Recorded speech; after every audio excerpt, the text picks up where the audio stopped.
Halo, perkenalkan saya Dharma Aswita, calon guru penggerak Angkatan 10 Kabupaten Agam. Saya akan melaksanakan demonstrasi kontekstual modul 2.3, yaitu praktik coaching dengan rekan sejawat. Di sini saya berperan sebagai observer. Perkenalkan, fasilitator saya adalah Ibu Rosmailani Simamora dan pengajar praktik saya Ibu Ratna Dayerni. Dan perkenalkan juga rekan sejawat calon guru penggerak, yaitu Ibu Yelni Ildayanti sebagai coach dan Ibu Leni Desidawati sebagai coachee. Adapun tujuan pembelajaran khusus demonstrasi kontekstual yaitu CGP dapat melakukan praktik coaching dengan CGP lainnya untuk membantu mengembangkan area kompetensi coaching pada konteks pembelajaran atau keseharian CGP. Pelaksanaan coaching dilakukan dengan 3 situasi. Setiap CGP bergantian peran menjadi observer, coach, dan coachee. Percakapan ini merupakan situasi yang dihadapi coachee.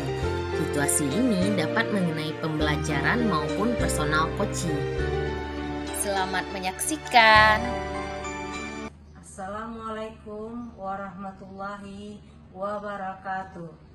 Kami calon guru penggerak Angkatan 10 Kabupaten Agam akan melaksanakan demonstrasi kontekstual modul 2.3 coaching untuk supervisi akademik.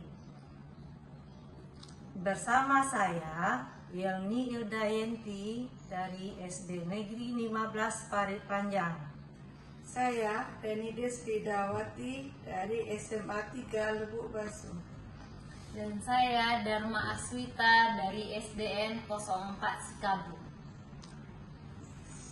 Selamat menyaksikan. Kegiatan pertama yang dilakukan adalah pra-observasi antara observer dengan coach. Bu Yelni, apa kabar? Waalaikumsalam, Bu. Kabar saya baik, Bu. Bagaimana kabar Ibu? Alhamdulillah sehat, Bu Yelni. Oh iya, Bu Yelni, rencananya Bu Yelni akan melakukan praktik coaching dengan modal Tirta ya. Kira-kira dari praktik coaching yang akan Ibu Yelni lakukan nanti, apa yang akan Bu Yelni siapkan? Hal yang akan saya lakukan saat coaching tentunya saya sesuaikan dengan alur cerita, Bu. Yang pertama, saya akan menggali informasi tujuan utamanya dulu, Bu. Apa harapan yang ingin dicapai dari kegiatan coaching ini. Kemudian yang kedua, saya akan mengidentifikasi masalah terkait yang dialami oleh coachee saya. Setelah itu menggali rencana aksi dalam rangka menanyakan, mencari solusi dari masalahnya. Kemudian yang terakhir, saya akan menanyakan komitmen atau tanggung jawabnya seperti apa dalam melaksanakan rencana aksinya, sehingga dia dapat menyelesaikan masalahnya dengan potensi yang dia miliki secara mandiri. Baik, Bu Yelni. Nanti dalam praktik coachingnya Bu Yelni dengan coachingnya, saya akan mengamati dan menilai Bu Yelni menggunakan rubrik penilaian coaching. Jadi nanti saya akan menilai Ibu berdasarkan rubrik penilaian coaching ya, Bu. Apakah Ibu sudah menerapkan kegiatan coaching sesuai dengan prinsip coaching? Prinsip coaching tersebut ada 4 kan, Bu? 1, kemitraan, proses kreatif, dan memaksimalkan potensi. Iya, Bu, sudah, Bu. Supaya nanti saya bisa mengetahui apa yang sudah baik dan apa yang kurang baik yang perlu saya perbaiki. Betul, Bu Yelni. Jadi saya akan menggunakan 4 kriteria ya, Bu. Yang pertama, kurang baik. yang kedua cukup baik, yang ketiga baik, dan yang terakhir sangat baik. Iya Bu. Oke. Terus kompetensi coaching apa nih yang akan Ibu Yelni kembangkan? Jadi kompetensi coaching yang ingin saya kembangkan adalah kehadiran penuh, mendengarkan secara aktif dan memberikan pertanyaan berbobot kepada coach saya agar saya dapat mendorong coach untuk menemukan masalah solusi atas permasalahan yang dihadapinya. Bagus sekali Bu Yelni, agar nantinya observasi yang dilakukan lebih fokus. Kira-kira dari ketiga kompetensi coaching tersebut secara lebih spesifik, kompetensi mana yang akan fokus Ibu kembangkan? Apa saja hal yang akan Ibu Yelni lakukan untuk mengembangkan kompetensi tersebut? Nah, dari ketiga kompetensi coaching yang akan saya kembangkan itu Bu, saya akan lebih spesifik fokus untuk mengembangkan kompetensi kehadiran penuh, di mana yang pertama saya akan fokus menyelesaikan permasalahan yang coach hadapi. Yang kedua, saya akan menatap lawan bicara. Kemudian saya juga yang ketiga tidak akan melakukan aktivitas lain selain aktivitas coaching yang sedang berlangsung. Terakhir, saya akan menyimak apa yang akan disampaikan coach saya. Kalau begitu nanti saya akan lebih fokus untuk mengamati pada kompetensi tersebut ya Bu. Ya.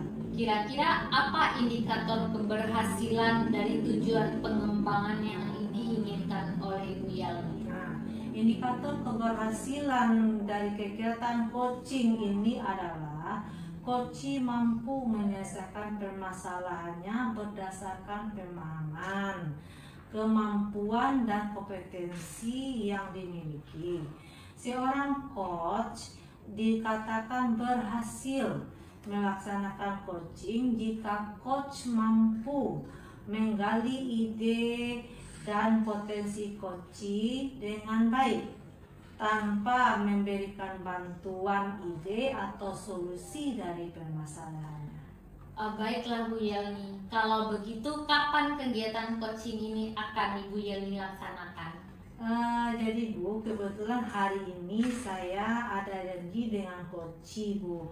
Jadi nanti Ibu bisa melihat dan mengobservasi kegiatan coaching yang saya lakukan untuk mengetahui kompetensi coaching mana yang sudah baik atau berkembang, atau kompetensi mana yang belum pada diri saya sebagai coach.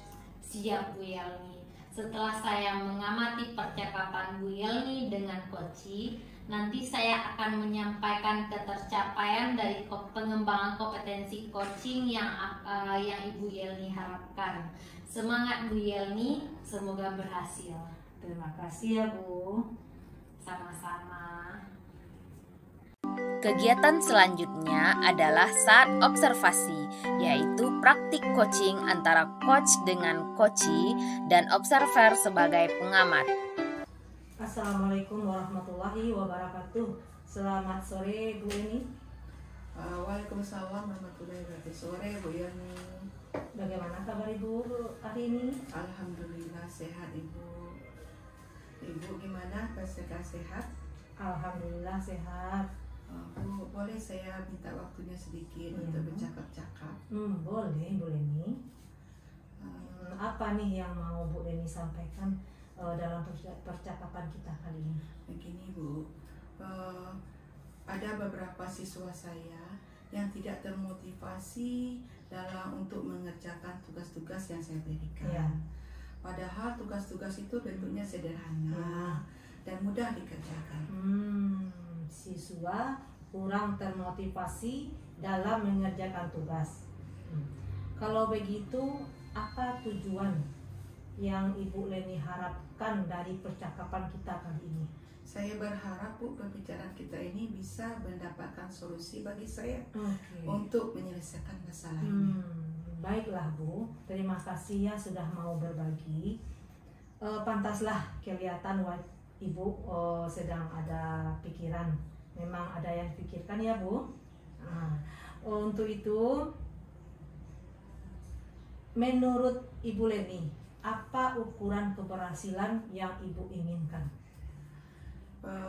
Saya akan senang kalau siswa saya itu mau mengerjakan tugas yang saya berikan dengan dikerjakan dengan baik, sehingga tepat waktu, sehingga proses belajar mengajar berjalan secara efektif dan menyenangkan. Saya merasakan keinginan Ibu tersebut. Berapa orang siswa Ibu yang tidak mau mengerjakan tugas itu? Kira ada 8 orang, Bu. Angka yang signifikan ini Bu ya, banyak juga. Kira-kira apa penyebab dari siswa yang tidak mau mengerjakan tugas ini? Mungkin mereka merasa bosan dengan tugas-tugas yang saya berikan, dan mungkin mereka juga perlu tantangan, atau tidak ada tantangan. Selain itu, bisa jadi mereka tidak melihat pentingnya tugas tersebut bagi pembelajaran mereka. Angka yang valid sebenarnya sih Bu. Ada lagi hal lain yang berkontribusi dalam masalah ini Bu? Mungkin juga karena kurangnya penghargaan atau motivasi eksternal. Mereka mungkin merasa tidak ada keuntungan dalam mengerjakan tugas tersebut. Nah, Bu Leni, mari kita gali lebih dalam lagi. Dari rentang angka 1 sampai 10, kira-kira di angka berapakah masalah ini sampai mempengaruhi proses belajar mengajar? Sepertinya di angka 9 ya Bu ya, karena saya merasa tidak berhasil dalam mendisiplinkan dan mendorong siswa menjadi siswa yang tahu akan kewajibannya. Angka yang cukup signifikan. Apakah dalam pencapaian nanti kira-kira ada hambatannya Bu? Saya rasa tidak ada Bu. Tidak begitulah hambatannya. Kalau begitu, mari kita kembangkan opsi atau solusi yang mungkin nanti bisa membantu Bu Leni dalam memecahkan persoalan ini. Apakah sudah ada ide atau solusi yang terpikirkan bagi Bu Leni sekarang? Saya berpikir begini Bu, mungkin saya bisa mencoba memberikan tugas yang lebih menarik, atau secara relevan, nah dengan sesuai dengan minat mereka. Selain itu juga saya bisa memberikan penghargaan kecil untuk tugas yang dikerjakannya dengan baik. Sesungguhnya itu ide yang bagus Bu Leni. Apakah ada lagi ide yang lain Bu? Ya, mungkin saya mencoba merancang tugas yang lebih bervariasi dan menantang, serta memperkenalkan sistem penghargaan untuk siswa yang mengerjakan tugas dengan baik. Dan lagi saya mencoba pendekatan yang lebih personal. Setuju Bu. Ide-ide Bu Leni itu sebenarnya brilian. Ya, nah, kita punya langkah konkret ini Bu ya, merancang tugas yang lebih bervariasi, kemudian lagi yang lebih menantang, memperkenalkan sistem penghargaan yang telah berhasil terhadap siswa kita, kemudian juga mencoba pendekatan yang lebih personal supaya siswa kita ini termotivasi, kemudian lebih bersemangat lagi dalam melaksanakan tugasnya. Begitu ya Bu? Nah, apa langkah lagi bagi Bu Leni untuk prioritas yang Ibu Leni lakukan terhadap masalah ini? Langkah yang pertama ya Bu, saya akan merancang beberapa contoh tugas yang bervariasi dan menarik serta menantang. Saya juga akan menyusun sistem penghargaan yang sederhana namun efektif. Jadi nih, apa lagi komitmen Ibu terhadap masalah ini? Insya Allah saya akan segera melaksanakan ide-ide tersebut, dengan berkolaborasi dengan siswa dan teman sejawat. Apakah dalam pemecahan solusi ini Bu Leni butuh bantuan? Ya Bu, mungkin saya meminta bantuan rekan guru lain untuk mendapatkan ide-ide yang menarik, juga contoh penghargaan yang sudah berhasil yang kita harapkan dan diterapkan. Iya, baiklah Bu. Sebenarnya kita sebagai rekan guru ini, saya mau membantu Bu. Kalau seandainya dalam perjalanannya nanti Ibu membutuhkan bantuan seperti mengumpulkan beberapa referensi atau contoh tugas yang menarik, kemudian lagi bagaimana mengumpulkan strategi penghargaan yang lebih efektif dan berhasil menyemangati anak kita. Nah, bagaimana tindak lanjut setelah ide-ide ini terimplementasikan? Kalau setelah perubahan itu diimplementasikan, saya akan memantau respon dan hasil siswa. Saya juga akan meminta masukan dari mereka mengenai tugas-tugas baru. Baiklah Bu Leni, dari pembicaraan kita hari ini nampaknya Bu Leni sudah mendapatkan ide dan solusi ya Bu ya. Nah, semoga ide ini berhasil nanti ya Bu. Dan siswa kita termotivasi hendaknya lagi. Terima kasih ya Bu. Ya, sama-sama Bu. Assalamualaikum warahmatullahi wabarakatuh. Waalaikumsalam warahmatullahi wabarakatuh. Tahap yang terakhir adalah tahap pasca observasi, di mana observer menjelaskan hasil pengamatannya selama praktik coaching kepada coach. Nah, Bu Yelni, tadi Bu Yelni sudah melakukan coaching dengan coachee. Bagaimana perasaan Ibu? Bagaimana prosesnya saat setelah Ibu melakukan kegiatan coaching tersebut?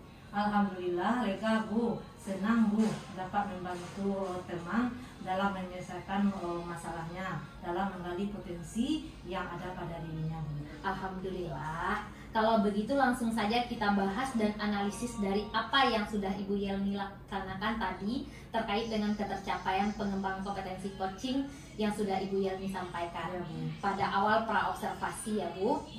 Apa yang sudah Ibu Yelni lakukan untuk mencapai ketercapaian dari indikator yang sudah Bu Yelni sebutkan tadi pada pra-observasi? Baik Bu, jadi saya akan mengembangkan kompetensi kehadiran penuh. Nah, tadi itu saya sudah fokus dalam memecahkan masalah dari coachee saya. Saya juga sudah mendengarkan secara penuh apa saja yang dibicarakan coachee saya Bu. Saya menangkap coachee dan saya juga tidak melaksanakan aktivitas lain selain kegiatan coaching. Baik Bu Yelni, memang tadi saya lihat Bu Yelni sudah hadir secara penuh dengan coachee Bu Yelni. Bu Yelni juga sudah mendengarkan secara aktif pembicaraan coachee Bu Yelni. Dan sekaligus tadi Ibu sudah memberikan pertanyaan-pertanyaan yang berbobot kepada coachee Ibu. Jadi Bu Yelni sudah melaksanakan kegiatan coaching dengan sangat bagus. Terima kasih ya Bu atas penilaian kegiatan coaching saya kali ini. Sama-sama Bu Yelni. Setelah kegiatan coaching tadi, kira-kira rencana Bu Yelni untuk kedepannya kompetensi coaching mana yang ingin Ibu lebih kembangkan lagi? Jadi kompetensi coaching yang akan saya kembangkan lagi adalah kompetensi memberikan pertanyaan yang berbobot Bu kepada coachee, sehingga coachee saya bisa terdorong untuk menemukan ide atau solusi dari permasalahan yang dihadapinya Bu. Selanjutnya, apa langkah-langkah Bu Yelni untuk mengembangkan kompetensi coaching Bu Yelni? Khususnya kompetensi memberikan pertanyaan yang berbobot. Langkah-langkah yang saya lakukan pertama adalah saya akan melakukan refleksi diri dulu untuk mengetahui kekurangan apa yang ada pada diri saya yang harus saya perbaiki ketika melakukan coaching tadi. Kemudian selanjutnya dari hasil refleksi ini saya akan mencari referensi lain Bu, bagaimana cara melakukan coaching yang baik, bagaimana cara memberikan pertanyaan yang berbobot, atau nanti ke depannya saya akan belajar public speaking yang baik, atau bisa juga belajar dari orang lain yang sedang melakukan kegiatan coaching. Jadi Bu Yelni akan melakukan refleksi diri, mencari referensi terlebih dahulu, belajar public speaking, dan belajar dari pengalaman coaching orang lain ya Bu. Kemudian kira-kira kapan Bu Yelni akan melaksanakan rencana ini?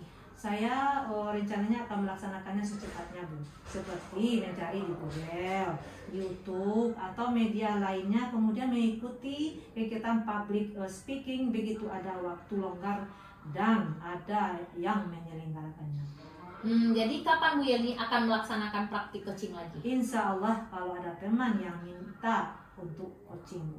Mudah-mudahan pada praktik coaching yang dilakukan Bu Yelni ke depannya semakin lebih baik lagi ya Bu. Ya, amin Bu. Terima kasih Bu sudah berkenan menghadiri observasi kegiatan coaching saya. Sama-sama Bu Yelni. Kalau begitu saya undur diri dulu ya Bu. Ya, baik Bu, silakan Bu. Terima kasih ya Bu. Sama-sama. Terima kasih sudah menyaksikan. Sampai ketemu di lain waktu. Salam guru penggerak.